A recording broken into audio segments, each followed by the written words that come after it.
আজিৰ এই ভিডিঅ'টোৰ বাবে মেথামেটিকেল ইকনমিক্সৰ পেপাৰৰ পৰা মেক্সিমা মিনিমা ৰিলেটেড এটা নিউমাৰিকেল প্ৰব্লেম লৈছোঁ। কিন্তু এই কুৱেশ্যনটোত দুটা পাৰ্ট আছে। আমি ফাৰ্ষ্ট পাৰ্টটোহে সলভ কৰিম। নেক্সট পাৰ্টটো এটা বেলেগ টপিকৰ হয়। চ' বেলেগ ভিডিঅ'ত আমি ইয়াক কাভাৰ কৰিম। চ' কুৱেশ্যনত দিছে if the production function q equals 40l plus 3l squared minus 1/3l cubed, where L is the employment of labor, find the size of labor to give maximum output. আমাক যেটো কুৱেশ্যনত প্ৰডাকশ্যন ফাংচন দিয়া আছে তাতে independent variable only labour দিয়া আছে, capital দিয়া নাই। আৰু আমাক কুৱেশ্যনত সুধিছে যে লেবাৰ কিমানজন লগালে আমাৰ ফাৰ্মৰ আউটপুট মেক্সিমাম হ'ব। সো এই প্ৰব্লেমটোৰ সলিউশনত আমি মেক্সিমাৰ কন্ডিশন এপ্লাই কৰিব লাগিব। কুৱেশ্যনত দিয়া গিভেন প্ৰডাকশ্যন ফাংচনটো লিখি লৈছো যে q equals 40l plus 3l squared minus 1/3l cubed. আমি উলিয়াব লাগে কিমানটা লেবাৰ হলে আউটপুট মেক্সিমাম হ'ব। সো তাৰ বাবে মেক্সিমাৰ দুটা কন্ডিশনস স্যাটিসফাই হ'বনে নাই ভেৰিফাই কৰিব লাগিব। ফাৰ্ষ্ট কন্ডিশনটো কি আছিল যে the first order condition for maximum output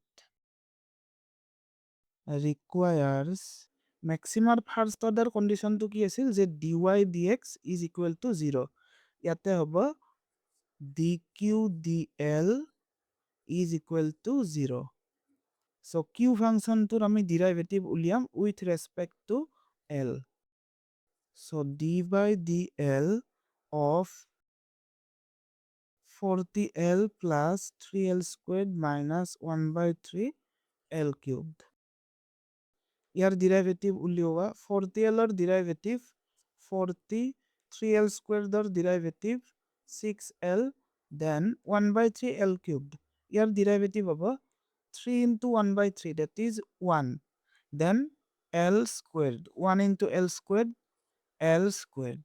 equals 0. এতিয়া আমি এই ইকুৱেশ্যনটোৰ পৰা l ৰ ভ্যালু উলিয়াব লাগিব। ইয়াতে এটা কাম কৰো, এই সিম্বল কেইটা বদলাই দিও। প্লাস কেইটা মাইনাস আৰু মাইনাস কেইটা প্লাস কৰি দিছো। l squared minus 6l minus 40 equals 0. তোমালোকে যেতিয়া এক্সামত এনেকে সলিউশনটো কৰিবা তেতিয়া ইকুৱেলৰ তলত ইকুৱেল সিম্বলটো মেইনটেইন কৰি যাবা, তেতিয়া বহিখন চাওতে সুবিধা হয়। l squared এতিয়া দুটা নাম্বাৰ ভাবা যি দুটা প্লাস কৰিলে -6 হয় আৰু মাল্টিপ্লাই কৰিলে -40 হয়। ইয়াতে কিমান আছে -40 আৰু ইয়াতে আছে 1 into -40 -40 -10l then plus 4l -10 আৰু +4 কিমান হ'ব -6 আকৌ -10 আৰু +4 মাল্টিপ্লাই হলে কিমান হ'ব -40 equals 0.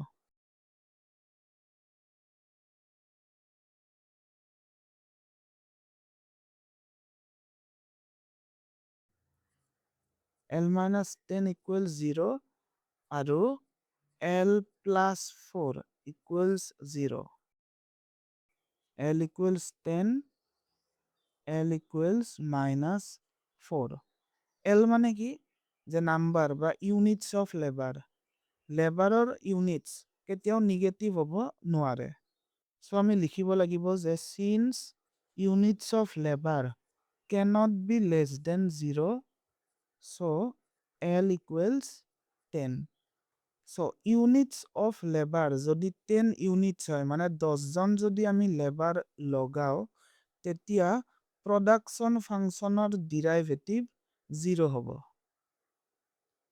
এতিয়া আমি যাব লাগিব second order কন্ডিশনত।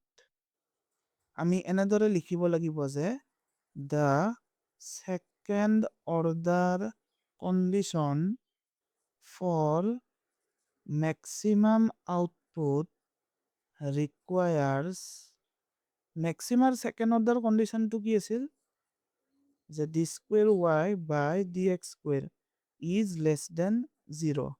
That is second order derivative negative হ'ব লাগিব। ইয়াতে আমাৰ ভেৰিয়েবল কি আছে যে q আৰু l। So q আৰু l এইটো হৈছে second order condition। Now ইয়াৰ ভ্যালু উলিয়াব লাগিব। d square cube by dl squared is equal to d by dl of dq dl. That is derivative of the first order derivative. A first order derivative to that is dq dl আমি কিমান পাইছিলো ওপৰৰ ফালে চাব লাগিব। dq dl or value পাইছিলো এইটো 40 plus 6l minus l squared। 40 plus 6l minus l squared।